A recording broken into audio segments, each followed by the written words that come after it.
So, just came back from the pet store with some more treats for my venomous snakes. So let's see how it goes. First up is the Crotalus helleri, which is commonly known as the black diamond rattlesnake. And he's hungry for sure. There we go. Struck it twice already. But as you can see, that's some really crazy venom right there. The Crotalus helleri have some really strong neurotoxic component within their venom, similar only to the Crotalus scutulatus, and that differentiates them from all other North American rattlesnakes. Their venom is much stronger.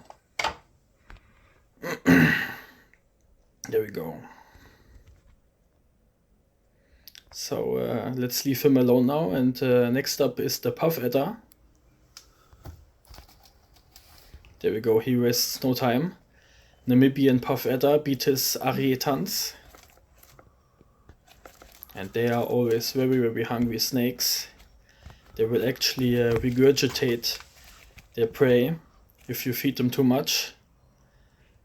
They will actually eat every day if you let them, but it's just not healthy for them, you know.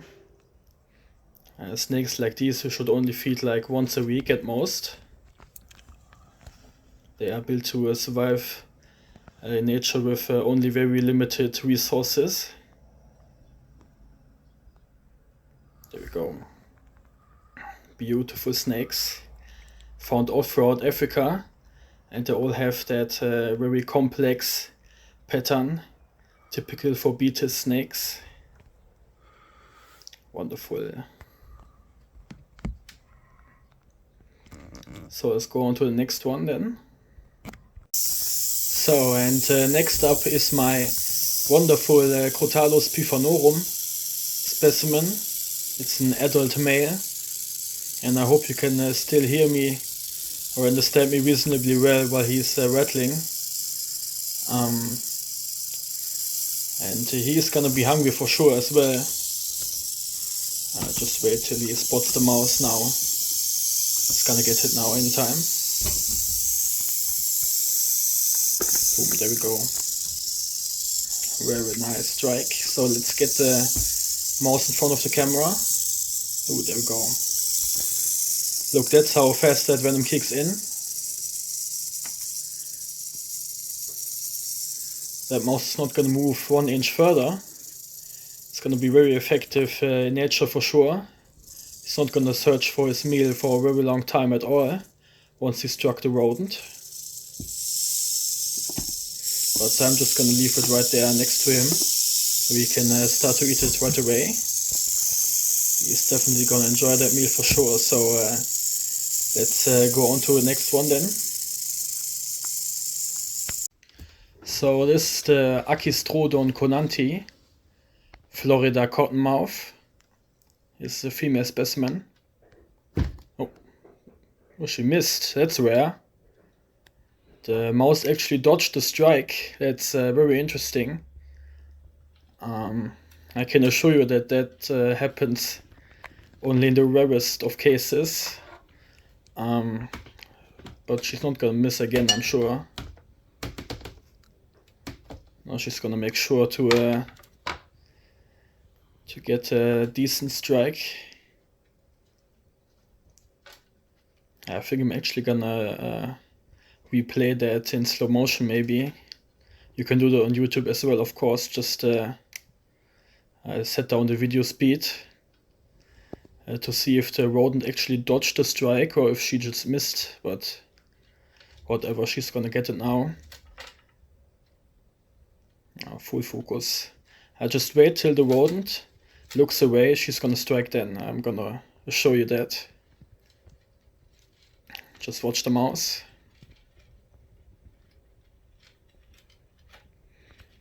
That rodent definitely knows that the snake is right there.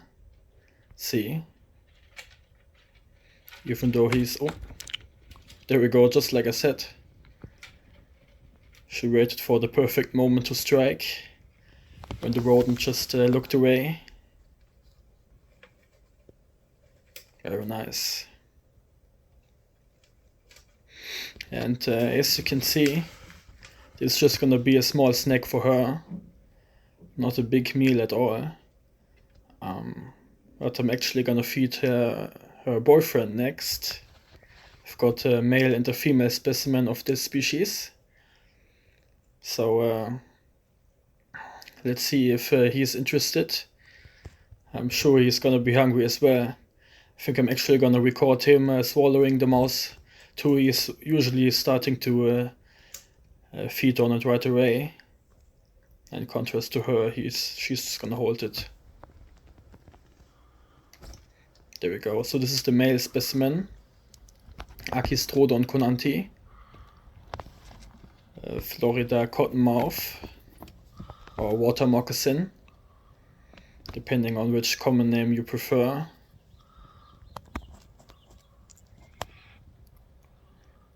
And with small prey items like this, they're always gonna hold them inside the jaws until they're passed out. If they have a larger prey item, they behave similar to the rattlesnakes, where they just, strike it once and then let go.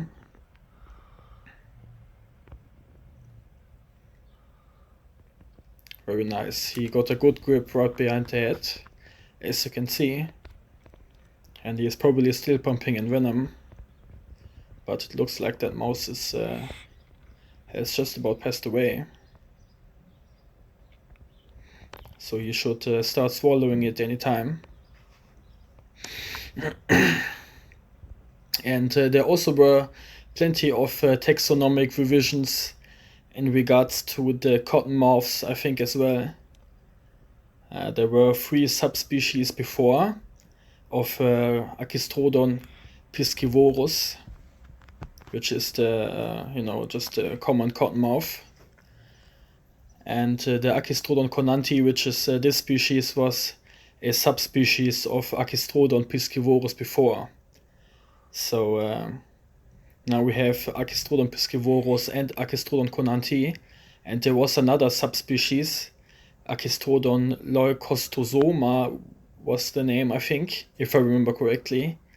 But that subspecies, it's irrelevant now. It got completely removed. So therefore only these 2 separate species of cottonmouth exist now. Again, different to what a lot of the older literature about these snakes is still saying. But as you can see, he started to feast on his meal now. It's gonna take a moment until he has the head of the mouse properly aligned so that he can swallow it actually.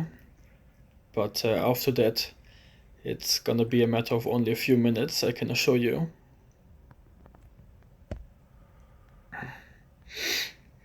But feel free to let me know if you enjoy me including the footage of the snakes also eating the meal.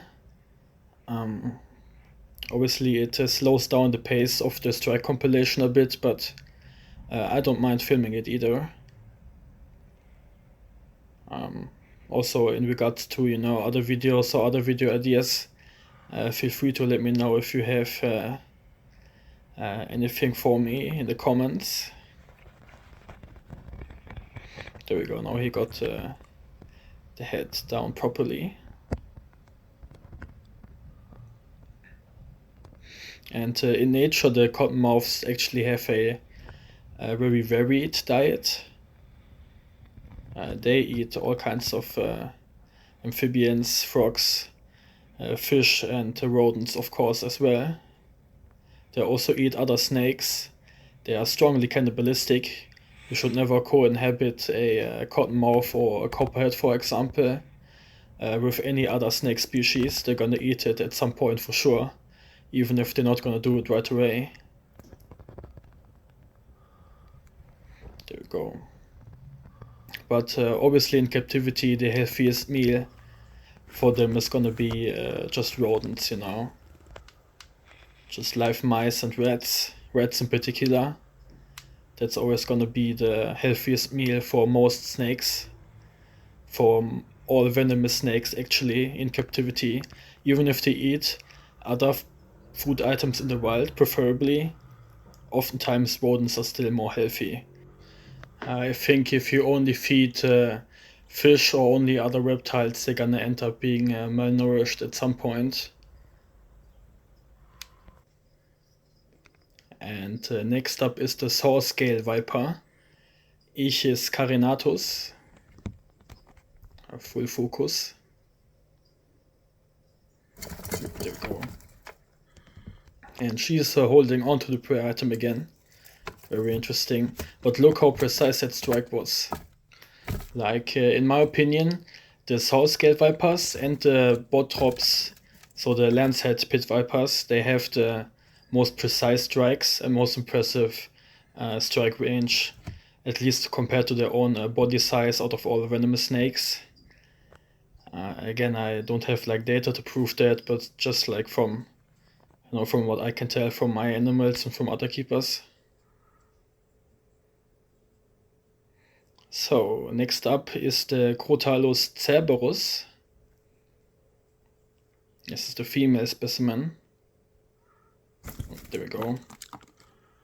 They are commonly known as the Arizona black rattlesnake. And they are very beautiful for sure. Used to be a subspecies of Crotalus viridis as well. So they are related to the prairie rattlesnake. They are different in many ways, obviously in coloration, of course. Oh, another strike. As you can see, they have a very nice dark coloration, but they aren't born with that necessarily. Usually they're very bright as young animals, and then the older they get, the darker the coloration is getting as well. However, these very nice bright spots on the back, they remain. Oh, there we go. Look, the venom just kicked in. Very nice. Oh.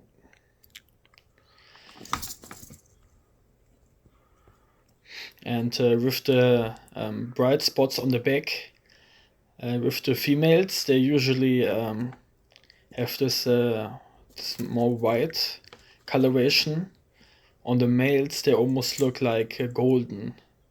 Okay, it also differs from locality to locality, but the males within this species are very, very beautiful usually. I'm gonna show you the male specimen next up, but I just looked before and he's in his hide box. So that maybe we can hope that he is gonna come out for the rodent. However, as you can see, the rodent for the female one passed away already. She's gonna eat it right away now, probably. Even though she's still looking a bit confused now, but she's gonna get it. So let's move on to the male specimen. So next up is the male specimen, and he looks interested. Oh, come on. Focus.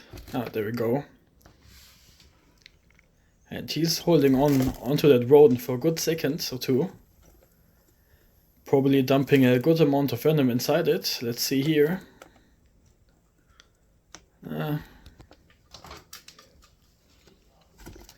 A rodent definitely seems envenomated though. And sadly he retrieved back into his hide box, of course. Very unfortunate.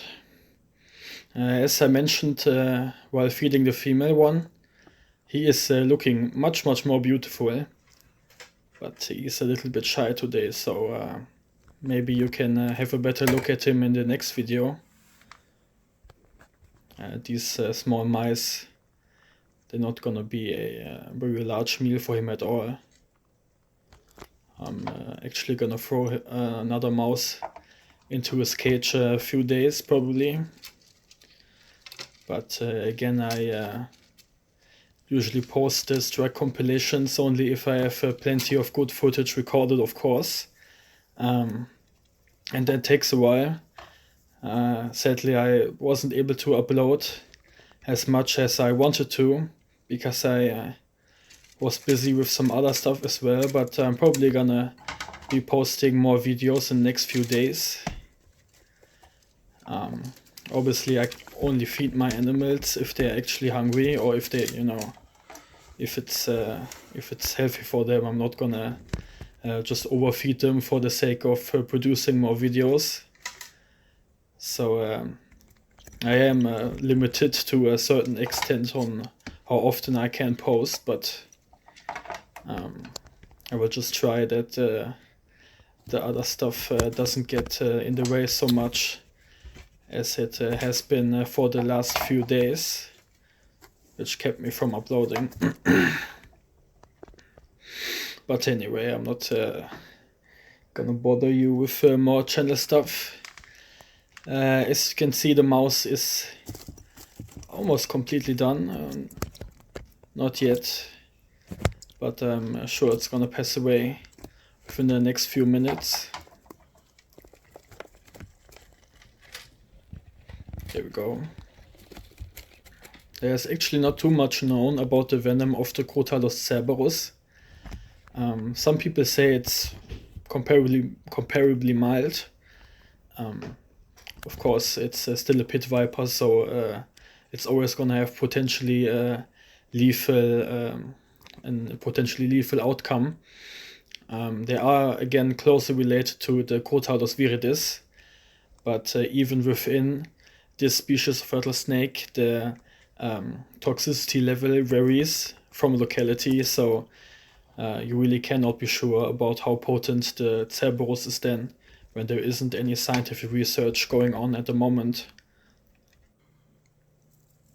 So, and last but not least is my wonderful ball python. There we go. Obviously he's not a venomous snake, but he constricts his prey items, as most snakes do. There we go. Very beautiful snake in my opinion. I used to be a big fan of ball pythons and all the different morphs and stuff, and I still am, but obviously all the stuff that is being bred now, I'm a bit out of the loop, I guess. I still think just the ivory are just the most beautiful ball python out of all, and my opinion never changed on that. So I'm actually gonna feed him another mouse. He's a big boy already, so he can take 2 meals, no problem. Oh, there we go.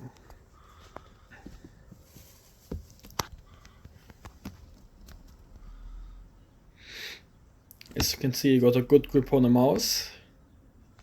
Always make sure if you feed live prey items to the constrictors that they don't harm the snake.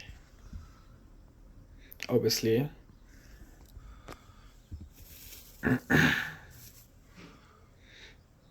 So let's have a look where he bit it. I'm actually not even sure. Huh. A perfect grip right there, I see. And the mouse is passed away already, so let's let him enjoy his meal in peace. And move on to the next snake.